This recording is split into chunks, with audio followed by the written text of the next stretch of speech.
Muy buenas tardes, señores, y bienvenidos a esta su casa un día más. Bueno, para el señor presidente del gobierno, hoy un día más no es. Es un día en el que, ya saben, ha dado una rueda de prensa para explicar lo bien que va España. No ha pedido aplausos para él, como en la pandemia, para los profesionales sanitarios, pero poco le ha faltado, ¿eh? El presidente ha hablado durante 50 minutos, sobre todo explicando cuáles son las prioridades de su ejecutivo, las que son y las que van a ser. Entre ellas, pues no podían olvidarse de la lucha contra el cambio climático. De hecho, ha habido un momento en el que ha dicho que no se trata de ser catastrofista, alarmista, pero que con lo que hemos visto con la Dana en nuestro país recientemente, en la Comunidad Valenciana, pues que esto hay que tenerlo en cuenta, ¿no? Ha hablado incluso del incremento de las muertes de las personas precisamente por esto. Esta es una de sus prioridades, uno de los ejes principales en su política, así que imagínense cuál es el balance que ha hecho, o la autocrítica en el día de hoy. Más bien ninguna.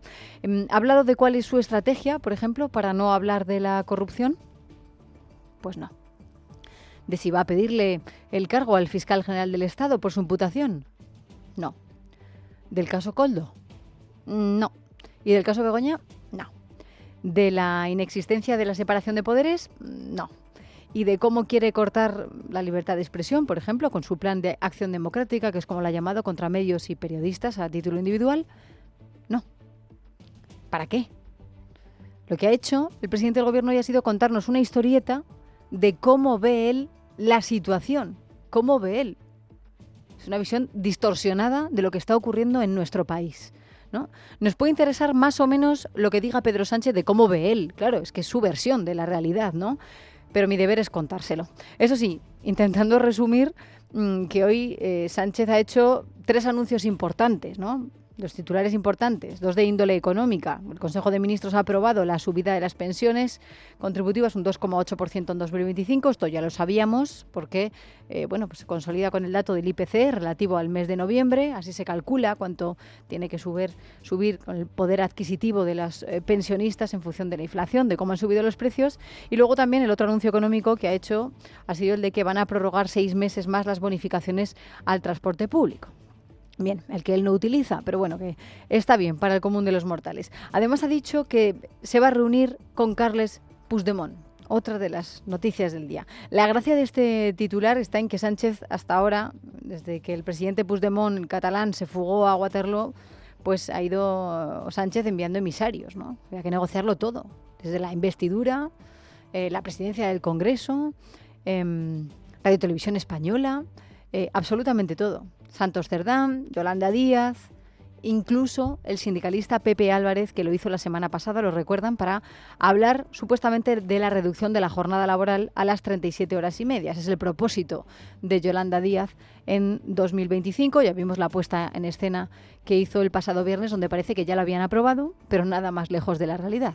Sí, lo ha aprobado Yolanda Díaz con los sindicatos. Se ve que les ha costado mucho trabajo llegar a este acuerdo, cuando llevan ya 12 meses negociando y donde dejaron fuera a la patronal de Antonio Garamendi, a la COE, precisamente por proponerle lentejas. O las tomas o las dejas. O sea, o 37 horas y media o nada. Pues dijo Garamendi, pues nada. Lo que queremos es que no nos obliguéis por ley a los empresarios a cumplir con esta rebaja de horas en el trabajo, pero manteniendo el sueldo de la gente. Por tanto, un aumento de salarios encubierto más, ¿no? Claro. Decía Pepe Álvarez la semana pasada, cuando estuvo en Waterloo, luego se fueron a Bruselas, él se fue a Bruselas a dar la rueda de prensa posterior, que hombre, que se iba también para hablar de otras cosas, para hablar de los presupuestos generales del Estado. ¿Y qué tendrán que ver los sindicatos con los presupuestos? Bueno, tienen que hablar de todo, absolutamente todo lo negociable en lo que está metido Pedro Sánchez. La gobernabilidad. Los sindicalistas, mire, son bastante transparentes, siempre que hablan. Cuando hablan de lo que tienen que hablar. Transparentes en el sentido de que dicen, nos conviene tener un gobierno socialista, socialdemócrata, como hasta ahora, un gobierno de coalición. Nunca hemos conseguido tantas cosas, ¿no?, como hasta ahora. Por tanto, oye, ¿por qué no va a echarle un cable? Es verdad que los periodistas le llegaron a preguntar si le había enviado Pedro Sánchez, ¿no?, si había hablado con él. No, dijo Pepe Álvarez, para nada. Pero bueno, hemos hablado de otras muchas cosas. Claro, es raro pensar que Álvarez ha ido motu propio, sobre todo porque, bueno, es verdad que Junts tiene un papel muy importante a la hora de cualquier mayoría parlamentaria, por la mínima, en el Congreso de los Diputados, que es lo que va a pasar con la jornada laboral, que insistimos, esto no está aprobado. Esto tendrá que votarse próximamente en el Parlamento y no tiene los apoyos suficientes. Es más, se malician algunos que los empresarios van a estar enredando, eso decía Unai Sordo el otro día, van a estar enredando por detrás los de la COE, que malos son, para convencer a los de Junts de que voten que no. Y que por tanto no se pueda beneficiar la gente de las 37 horas y media, que trabajamos 38,3, Tampoco se piensen que es que ahora vamos a trabajar un día menos a la semana. Pues no, efectivamente. ¿Para qué ha ido Pepe Álvarez a Waterloo a hablar con Puigdemont? Pues para allanar el camino en estas negociaciones que se le están atragantando al Ejecutivo. Pero bueno, lo importante es que Sánchez, en esta normalidad democrática, hablemoslo así, de la que presume por haberle dado a los independentistas todo lo que quieren, hoy en la rueda de prensa ha dicho esto. Nosotros, este gobierno, creo que además la sociedad catalana y el conjunto de la sociedad española ha pasado página de lo que sucedió en el año 2017. La sociedad española no puede estar constantemente mirando hacia atrás, tenemos que mirar hacia adelante porque tenemos enormes retos por delante. Y por tanto, yo no tengo ningún problema, no sé exactamente cuándo me reuniré, pero evidentemente me reuniré con los líderes tanto de Esquerra Republicana como de Junts per Catalunya. Claro, es que Puigdemont, fíjense, dicen que no se fía de Sánchez. De hecho, ha puesto encima de la mesa esa cuestión de confianza para que se vaya a su casa Pedro Sánchez, ¿no? Así que lo que hace Sánchez en el día de hoy es, bueno, pues un regalito por Navidad, ¿no? Sí, yo me reuniré con él, intentaré apagar este fuego que tengo abierto y que va a hacer bastante difícil la gobernabilidad, ¿no? Además, con un partido, el de Puigdemont, que acaba de llegar a un acuerdo con el Partido Popular para tumbar el impuesto a las compañías energéticas. Ya saben, un golpe de efecto de los de Junts, que no hacen más que enviarle el recadito al gobierno de que ellos no están con el Ejecutivo a ciegas, ¿no? Que tendrán que negociar cada paso que quieran dar y además les va a costar sacarlo adelante porque son un hueso duro de roer. Aún así, a Sánchez parece no preocuparle por sus palabras. Escuchen. Creo que lo relevante, lo importante, no es cuántas leyes se aprueban, especialmente en un tercer mandato, insisto, como el nuestro. Lo importante es qué resultados se obtienen y qué decisiones se están tomando día a día. Cómo se gobierna, que mejora esa acción del gobierno la vida de la gente de a pie, y eso es lo que estamos haciendo. Por supuesto con errores, pero también con muchos aciertos. Claro, el tema del gravamen a las energéticas no podía quedar así, porque el gobierno se había comprometido con Esquerra, con Bildu, con el BNG a sacarlo adelante, a seguir exprimiendo a estas grandes compañías, aunque el gravamen se diseñó, si lo recuerdan, como algo temporal. Pero viendo el éxito de recaudación, 3.000 millones, pues había que prorrogarlo. Aunque Junts se negara, porque ya saben su argumento, iba a perjudicar las inversiones proyectadas por Repsol en Tarragona. Claro que sí, normal. ¿Qué ha pasado hoy? Ya nos lo advirtió María Jesús Montero el viernes, que ante la falta de apoyos parlamentarios, que vimos que esto no salió adelante la semana pasada por BP y Junts, ellos lo iban a aprobar sí o sí, en forma de Real Decreto Ley. Y eso es lo que han hecho hoy, añadiéndose sí incentivos a la descarbonización. Esto hay que explicarlo, es nuevo, porque lo acordado hasta ahora es que permanecería el impuesto para aquellas empresas energéticas que no invirtieran en la descarbonización. No hay. Por tanto, el impuesto no les afectaría a ninguna. ¿Qué estaba pactando con BNG, con Esquerra y con Bildu? Un engañabobos. Claro, Miriam Nogueras de Junts hablaba en esos términos la semana pasada. Esto es un impuesto fake. Están tomando el pelo a la gente, están engañando a la gente. Lo que ha cambiado es que el gobierno, en su propuesta, lo que hace es añadir incentivos a la descarbonización. Ya leeremos la letra pequeña, pero entiendo que las compañías energéticas tendrían que pagar el impuesto y después recibir esos incentivos. Pero insisto, esto no va a salir adelante porque de igual manera se tendrá que votar en el Congreso. Y Junts y PNV, los socios habituales, parece que no lo van a hacer. Esas son las pistas que nos han dado hasta ahora. Así que el anuncio de hoy sigue siendo fake, no se dejen engañar. Y bueno, como no lo hacen en Podemos, no se dejan engañar. Esa formación está enfadada porque dicen que no les gusta cómo el Ejecutivo ha gestionado las negociaciones de ese impuesto. Nos lo cuenta Leticia Barquín. Buenas tardes. Argumentan que el PSOE no cumple con el acuerdo alcanzado al no incluir el impuesto a las energéticas como permanente. Y es que fueron los morados los que exigieron al Gobierno incorporar por Real Decreto Ley este impuesto, que ahora rechazan al no contar con el apoyo de la mayoría de investidura de Pedro Sánchez, ya que ni el PNV ni Junts lo van a respaldar. La portavoz de Podemos, Isa Serra. Y el Real Decreto que lleva el Gobierno hoy respecto a las energéticas no cumple con lo pactado con Podemos, por tanto no lo apoyaremos. Y además, en tercer lugar, también hay una subida al impuesto diésel que tampoco cumple con lo que a nuestro parecer deben ser las políticas que tiene que hacer un gobierno progresista para hacer frente a la crisis climática. En este sentido, los morados vuelven a reivindicar sus exigencias de cara a sentarse a negociar con el ala socialista del gobierno los presupuestos del Estado. Piden que se rompan relaciones con Israel y que se baje un 40% el precio del alquiler por Real Decreto Ley,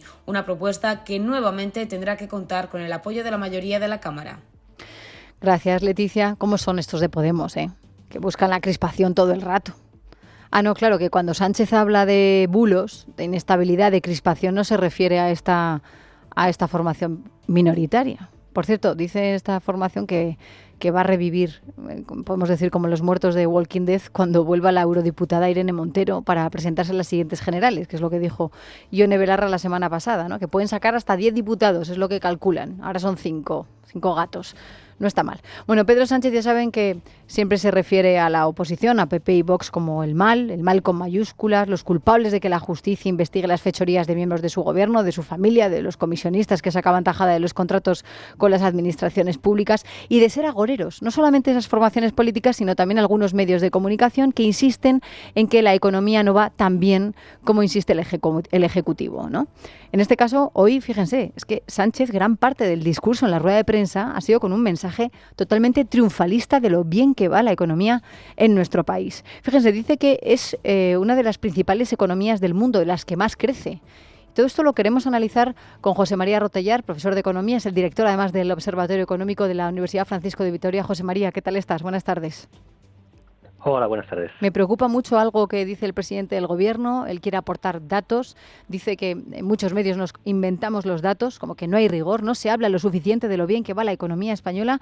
Y hemos escuchado al presidente hacer afirmaciones como esta mañana. Lo escuchamos. España es hoy el país que más crece de las principales economías del mundo. Nuestro crecimiento a nada más y nada menos que el 3,3%. Y que por tanto nos permite ya enfilar el inicio del año 2025 como una de las economías más prometedoras de Occidente. Este es un discurso constante en el Ejecutivo. Rotellar, me gustaría preguntarte, ¿es cierto?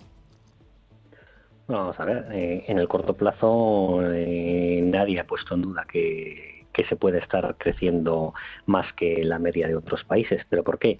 Primero, por un efecto rebote. Hemos tardado mucho más en recuperarnos. Por tanto, todo lo que perdimos lo hemos recuperado más tarde y peor.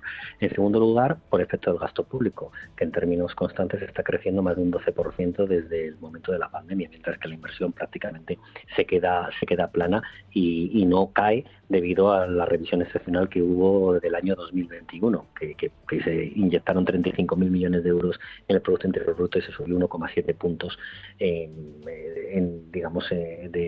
una única revisión. Y en tercer lugar, por incremento de población, pero eso no nos lleva a que realmente haya mejora de la economía, sino que sus estructurales están peor, porque hay más gasto público y se expulsa la inversión privada y hay un empobrecimiento de la economía, porque volvemos a ser un país pobre, ya que el PIB per cápita está otra vez por debajo del 90% de la media de la Unión Europea, es decir, podríamos recibir perfectamente fondos de cohesión porque volvemos a ser un país pobre. Esto da bastante pena. Lo que sí se agradece en el discurso del Gobierno, que siempre le escuchamos decir, en este caso al Ejecutivo, que somos de los que más crecemos en el mundo, o en la Unión Europea, o en la OCDE. El problema es también la manera de utilizar las palabras, porque Pedro Sánchez, hasta hace bien poco, hoy ha hablado de las principales economías del mundo. O sea, España es el país que más crece de las principales economías del mundo. Otras veces ha dicho que era el país que más crecía del mundo. Eso no es verdad, ¿no? Pero bueno, se van leyendo, yo creo que el discurso que le van pasando al Ministerio de Economía, pues va cuajando más en el doctor en Economía, ¿no? en el presidente del Gobierno. Otra afirmación que ha hecho hoy Pedro Sánchez, hablando de la confianza que hay de cara a las inversiones extranjeras en nuestro país. La confianza creciente en nuestro país de los mercados y de los inversores extranjeros. Hoy recibimos una inversión extranjera directa un 16% mayor que la que recibíamos antes de la pandemia de la COVID-19, es decir, antes del año 2020. El propio presidente José María ha explicado pues esta última inversión millonaria de 4.000 millones de euros en Zaragoza, de Stellantis y de Cattel, para baterías de coches eléctricos. Lo ha puesto él además como un ejemplo, como un gran logro. ¿Es cierta esa confianza que hay en nuestro país y la buena imagen que gozamos a nivel internacional?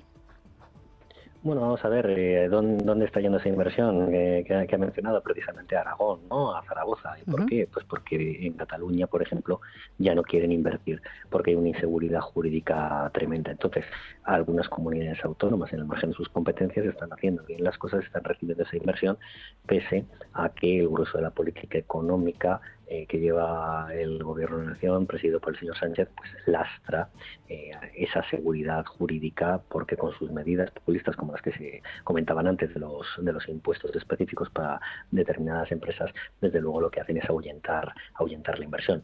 ¿Qué es lo que ha sucedido en la inversión extranjera? Que ha habido un cambio metodológico. Bueno, primero ha habido una revisión muy importante, porque en el segundo trimestre se recibía un importe de inversión extranjera y prácticamente se ha duplicado con el dato del tercer trimestre, pero se ha duplicado, se ha modificado el dato del segundo trimestre.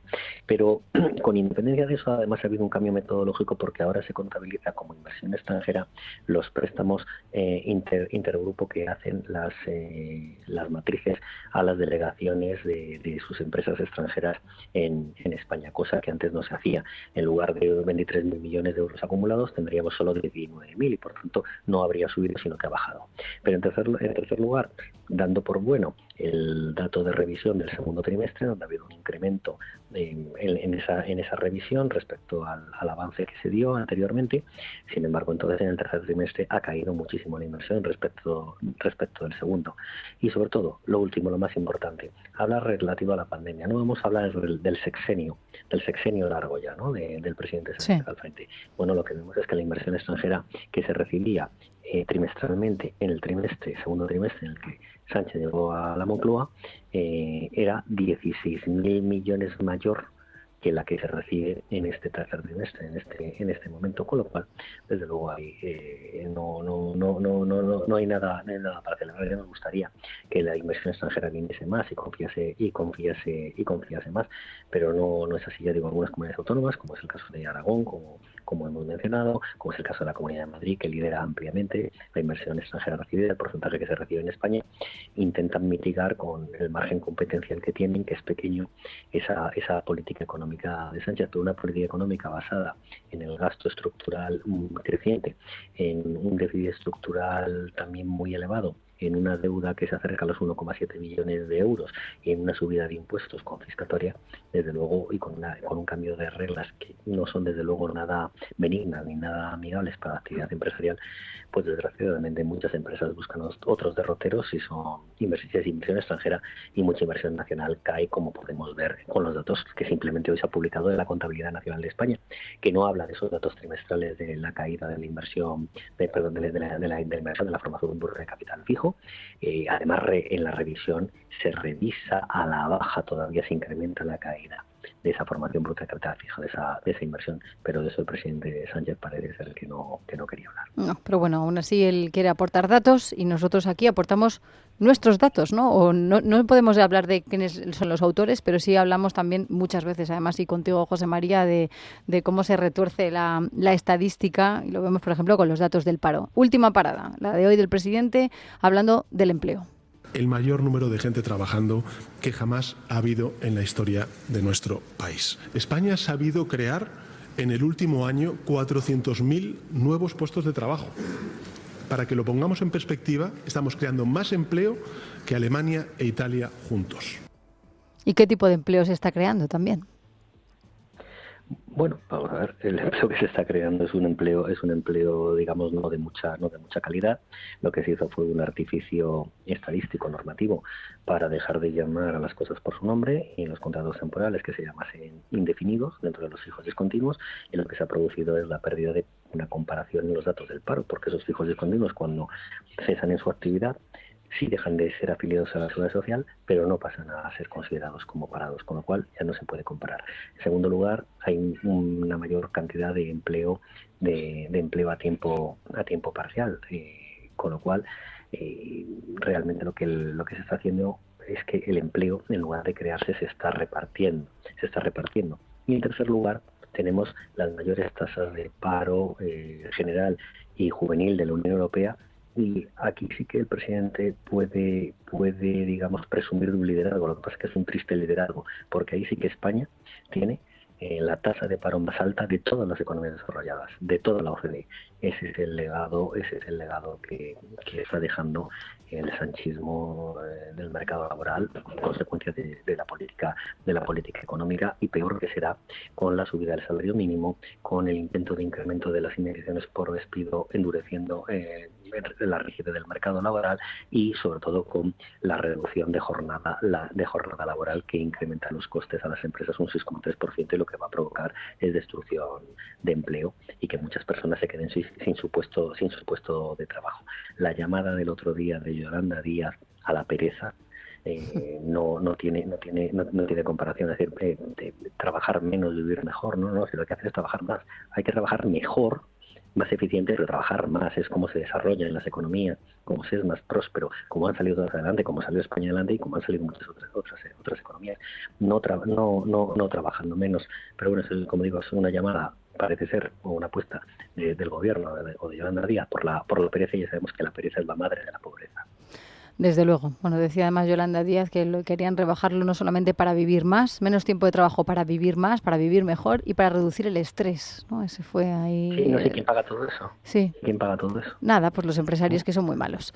Pero da igual a quien quieras perjudicar. Don José María Rotellar, profesor, muchísimas gracias por ayudarnos a comentar los datos tal y como son. Feliz Navidad a todo el equipo y a todos los oyentes. Feliz Navidad para ti también.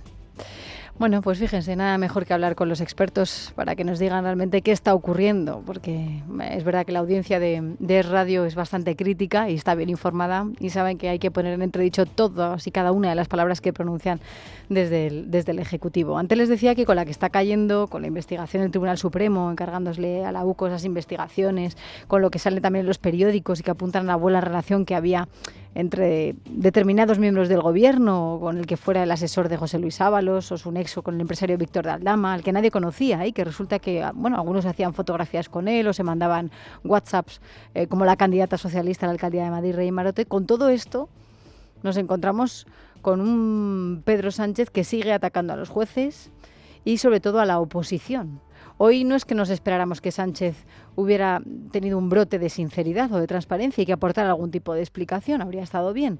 Hoy Sánchez se ha referido a la situación en estos términos. En el ruido actual, a menudo resulta difícil conocer estos datos, incluso que puedan resultar verosímiles, pero desde hace casi 7 años vivimos envueltos en este tornado de crispación, de bulos, que una parte del ecosistema político y mediático de nuestro país alimenta sin cesar para transmitir la sensación de que España se rompe y España se hunde, de lo mal que va la economía española, de lo mal que va la convivencia y la cohesión territorial en nuestro país, y que estamos poco menos que al borde del abismo. Y lo hacen para tratar de ganar en las tertulias lo que no pudieron ganar en las urnas. Bueno, y ahora vamos a hablar del dispositivo virgen, del móvil del fiscal general del Estado, de Álvaro García Ortiz, imputado por un delito de revelación de secretos por la filtración que se produjo en el mes de marzo de datos confidenciales del novio de la presidenta de la Comunidad de Madrid, Isabel Díaz Ayuso.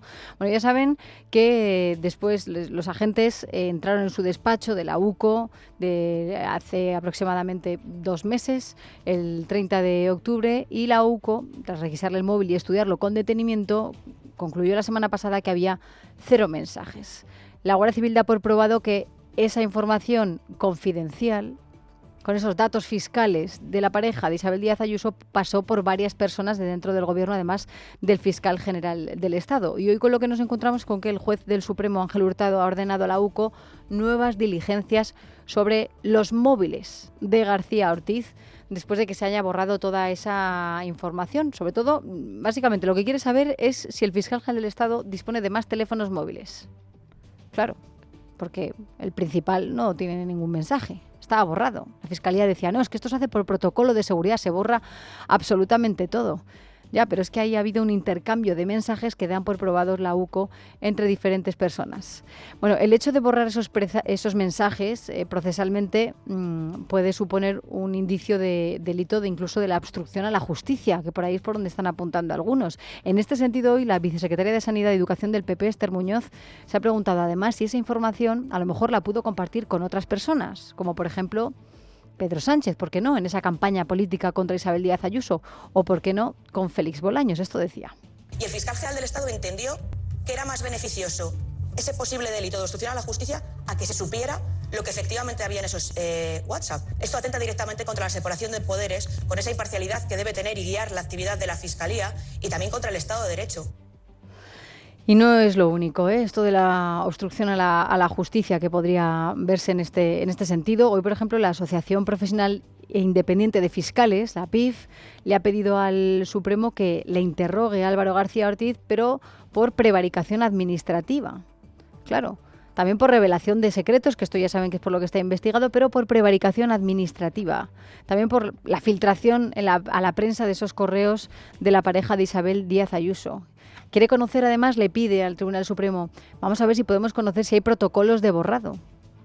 Que nos digan, al alto tribunal que requiera al delegado de protección de datos del Ministerio Fiscal cuál es ese protocolo. El objetivo básicamente es esclarecer si, como se defiende desde la Fiscalía, ese borrado de información en los días concretos en marzo en los que se produjeron los hechos responde a un protocolo de seguridad o a qué responde. O es que hay una intencionalidad. Es que no querían que se conociera el contenido. En fin, hablan desde esta asociación de fiscales que no se centren exclusivamente en un delito de revelación de secretos, sino que también hablen de un apoderamiento ilícito de información. Pero Pedro Sánchez, ¿qué opinan? ¿Ha hablado de esto? Sí, ha hablado. Él confía plenamente en el fiscal. Ya le digo yo que antes del informe de la UCO, la confianza en el fiscal general del Estado era total. Después del informe de la UCO, yo creo que es incluso mayor, porque creo que se demuestra pues lo que siempre hemos dicho, que las cosas al final el tiempo las pone en su sitio. Claro, hoy no ha querido meterse demasiado con los jueces que están investigando todas estas causas judiciales y que le afectan a él y a su entorno, sino hablar de que el tiempo pone las cosas en su lugar, y ya está, y de que la oposición es muy mala y está tergiversándolo absolutamente todo. Pero fíjense qué casualidad, por algo que conocimos también la semana pasada en ese informe de la Unidad Central Operativa de la Guardia Civil. Aparecía Jon Antolín, el secretario de Estado de Comunicación, como una de las personas que conocían la filtración sobre el novio de Ayuso antes de que se publicara en la prensa. Él tenía conocimiento del email antes de ser publicado en ningún medio, es lo que decían los investigadores de la UCO. Así que apenas 3 semanas después del nombramiento, 3 semanas lleva Antolín, hoy ha abandonado la Secretaría de Estado de Comunicación. El Consejo de Ministros esa decisión ha tomado en el día de hoy. Es algo que además comentaremos a partir de las 6 de la tarde. Hay muchas más cosas que comentar.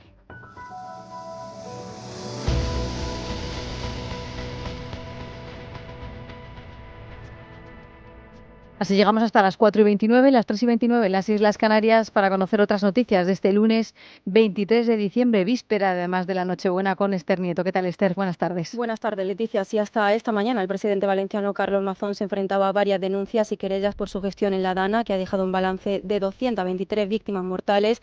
Pues sepan que hoy el Tribunal Superior de Justicia de la Comunidad Valenciana ha dictado un auto en el que acuerda rechazar las 3 querellas y las 4 denuncias interpuestas contra el presidente de la Generalidad. Vamos a conocer por qué. Verónica Jorro. La Sala, que ya había acumulado mediante una providencia esas denuncias y querellas en una misma causa, aplica en su resolución la jurisprudencia del Tribunal Supremo, según la cual se exige la presencia de indicios cualificados contra personas aforadas para no sustraer las investigaciones de su ámbito primario natural.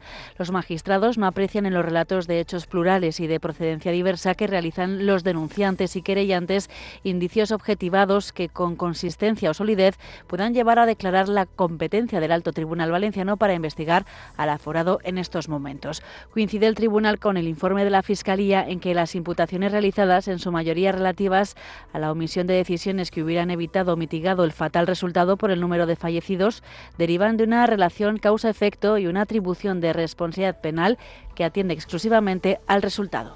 Por cierto, que Mazón ha remitido una carta personal al presidente del Gobierno, Pedro Sánchez, para exigirle la aprobación inmediata de 3.000 millones de euros del Fondo de Liquidez Autonómico Extraordinario. Recordamos que la petición se produce apenas unos días después de la conferencia de presidentes en la que Sánchez prometió quitas autonómicas que podrían materializarse en el Consejo de Política Fiscal y Financiera que prevé celebrar en enero. Son 3.000 millones de euros que se deben a las políticas sociales, a las políticas sanitarias de la Comunidad Valenciana. No podríamos hacer frente a estos gastos si el Gobierno no rectifica. Por primera vez en 12 años nos deja sin estos fondos, que por lo menos ayudan un poco a paliar esta situación, en el peor momento de la Comunidad Valenciana, el momento más dramático de la historia de la Comunidad Valenciana. Y en cuanto a las revelaciones periodísticas referentes a la trama de corrupción del caso Koldo, hoy el diario El Mundo publica en exclusiva unos mensajes de WhatsApp referentes al verano de 2020, intercambiados entre el ministro de Política Territorial, Ángel Víctor Torres, y Koldo García, el asesor del exministro José Luis Ábalos. Koldo contactó con el expresidente canario para agilizar el cobro de las mascarillas que su ejecutivo había contratado a la trama. En esos mensajes podemos leer cómo Koldo le escribe a Torres interesándose por el pago porque aún no le había llegado el dinero y de esta forma pregunta: ¿sabes algo? ¿Me lo puedes agilizar? Y este le responde: estoy con el consejero de Sanidad, asunto resuelto.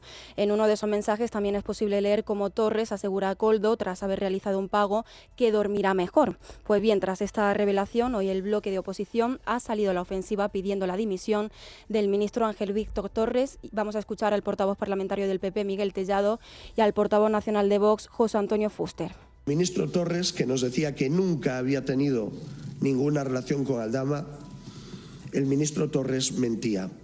Resulta que no dormía tranquilo si no le pagaba a tiempo los más de 12 millones de euros que contrató con sus empresas desde el Gobierno de Canarias, el gobierno que él mismo presidía.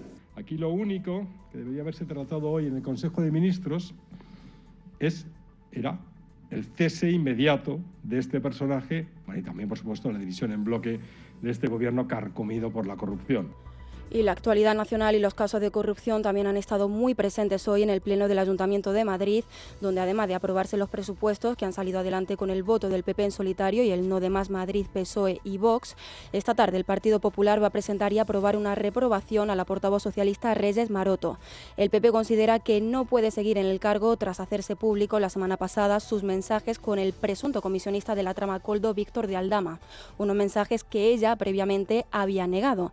Pues bien, el alcalde de Madrid, José Luis Martínez Almeida, le ha pedido hoy a Maroto que pida perdón a los madrileños. Respétese a usted mismo, pero respete sobre todo a los madrileños y deje de mentirlos y díganos de una vez qué WhatsApps, qué conversaciones y qué reuniones ha tenido con todos los miembros de esa trama que están investigados en el Tribunal Supremo.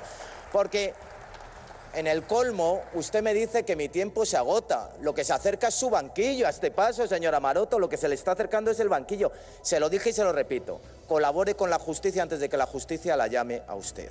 Terminamos contándoles que el expresidente del Gobierno, Felipe González, ha hecho hoy un llamamiento al Ejecutivo español para que ayude a regresar a su país a Edmundo González Urrutia, el líder opositor venezolano y reconocido presidente electo por el Parlamento Europeo. Pide además Felipe González que Sánchez lidere una iniciativa europea para reconocer a Edmundo González como presidente de Venezuela. El honor de presentar a Edmundo González, el presidente electo de Venezuela. A pesar de todos los pesares, a pesar de todo lo que se diga. Por cierto, que Edmundo González Urrutia también ha recordado hoy desde Madrid que no tiene restricción alguna para volver a Venezuela y ha añadido que en absoluto teme a ser detenido. Yo he dicho en diversas oportunidades que yo no voy a revelar ni el día ni la forma en que voy a regresar a Venezuela.